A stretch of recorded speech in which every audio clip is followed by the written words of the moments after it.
to my party. We're just getting started. Kalau nanti negara-negara lain ada keluarga senior di mana? Skuad U20 untuk AFF, skuad senior fokus ke Piala Dunia, hal yang membuat Malaysia dan Vietnam geram, di tengah persiapan timnas Indonesia menuju round 3 kualifikasi Piala Dunia. Namun jangan lupakan juga kalau di bulan November nanti gelaran Piala AFF atau yang kini bernama ASEAN Championship itu akan berlangsung dan sebagaimana diketahui kalau Indonesia akan tergabung bersama Vietnam, Filipina, Myanmar, dan Laos.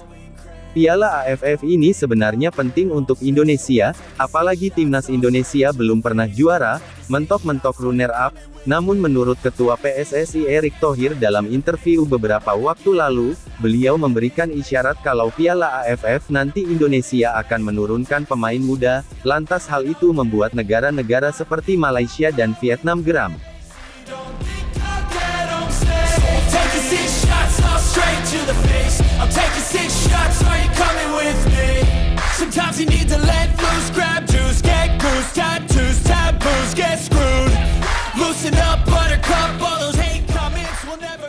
Timnas Indonesia sepertinya benar-benar akan memanfaatkan ajang Piala AFF sebagai uji coba pemain muda, di mana hal tersebut disampaikan langsung oleh Ketua PSSI Erick Thohir. Dilansir dari FIFA Goals, Pak Erick memberi isyarat jika melihat sikon yang ada, maka yang paling realistis adalah membagi fokus dan skala prioritas, dan bagaimanapun kualifikasi Piala Dunia adalah fokus utama sekarang ini. Oleh karenanya di Piala AFF bulan November nanti kemungkinan besar Indonesia akan menurunkan banyak pemain muda. Memang Sea menjadi target juga buat kita. Kalau ditanya gimana Pak, kalau nanti negara-negara lain ada keluarga tim senior di mana? Atau selama ini tim senior kita pun mayoritas generasinya di bawah 25 tahun. Karena itu yang kita mau dorong semakin banyak talenta yang kita targetkan. Kalau kita ada 150 talenta, itu yang kita mendorong. Ya kan, pemain yang sudah baik, ya, tidak turun lagi dia dari senior. Kalah dengan sepak bola biasa, cuma kalau kalah terus tidak kalah.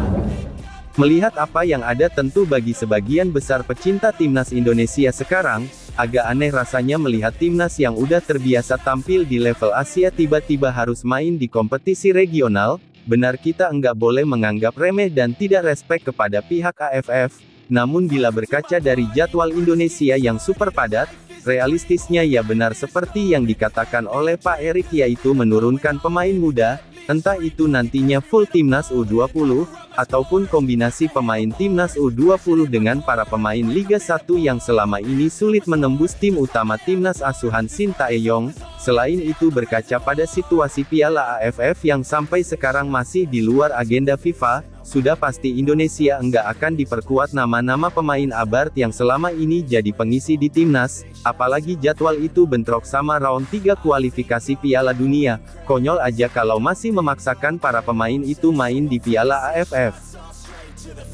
I'm taking 6 shots, are you coming with me? I'm taking 6 shots, yeah, straight to the face. And I wanna get lost, I'm sick of this place. Don't know how to stop when I'm feeling this way. So I'm taking 6 shots till I'm feeling okay. I think I'm going crazy, don't think I'll get home safe. Taking 6 shots. Terlepas dari itu semua diketahui kalau statement dari Pak Erick tadi kayaknya bikin sewot tim-tim rival Malaysia, contohnya sebagaimana dilansir dari OneFootball, mereka mempertanyakan keputusan timnas Indonesia untuk menurunkan tim muda di Piala AFF 2024, padahal bagaimanapun ajang ini merupakan kesempatan bergengsi bagi negara-negara Asia Tenggara untuk menunjukkan kekuatan sepak bola mereka. Selain itu mereka juga berpendapat bahwa Indonesia tidak boleh meremehkan Piala AFF yang sekarang disebut Asian Cup, karena skuad Garuda belum mampu menjadi juara Piala AFF. Memang benar Indonesia tak pernah juara, tapi ya gimana kalau kita enggak lolos round 3, mungkin masih bisa diusahakan tampil full tim, tapi kan sayangnya kita lolos ke round 3, jadi gimana dong? Nah lain Malaysia lain pula Vietnam yang kayaknya enggak pernah bosan mantengin sepak bola Indonesia mulu, di mana ada dua media dari negara sejuta nguyen yang menanggapi wacana dari PSSI. Pertama ada Zenius yang meskipun merasa agak dongkol tapi mencoba memahami sikon yang ada, dan media tersebut memang sedari awal drawing udah memprediksi kalau Indonesia akan turun dengan pemain lapis kedua ataupun tim muda. Timnas Indonesia kemungkinan besar tidak memiliki kekuatan terbaik, lantaran Piala AFF tak masuk dalam kalender FIFA, karena itu klub bisa saja menolak melepas pemainnya untuk membela timnas, tulis Zenius. Kemudian ada Soha yang menyebut jika Indonesia sangat beruntung punya kedalaman skuad yang bagus, bahkan media tersebut merasa walaupun nantinya Indonesia menurunkan skuad muda dan Vietnam skuad utama, belum tentu juga Vietnam bisa menang semudah itu, karena di tim U20 pun Indonesia berpeluang diperkuat pemain diaspora macam Mauresmo Hinoke, Tim Gei Pence, Jens Raven, Sam Eiffel, Dion Marks, dan Welber Jardim yang bagaimanapun masih bisa dilobi, maka dari itu media Soha sampai menyebut grup B ini adalah grup neraka. Grup B diyakini sebagai grup yang menyulitkan bagi Vietnam. Indonesia adalah lawan yang selalu menang atas Vietnam dalam 3 pertemuan terakhir. Filipina berencana menambah sederet bintang naturalisasi yang berkarir di Eropa, sedangkan Myanmar selalu jadi lawan yang menyebalkan dan pernah menahan imbang Vietnam di Piala AFF 2018, tulis media Soha.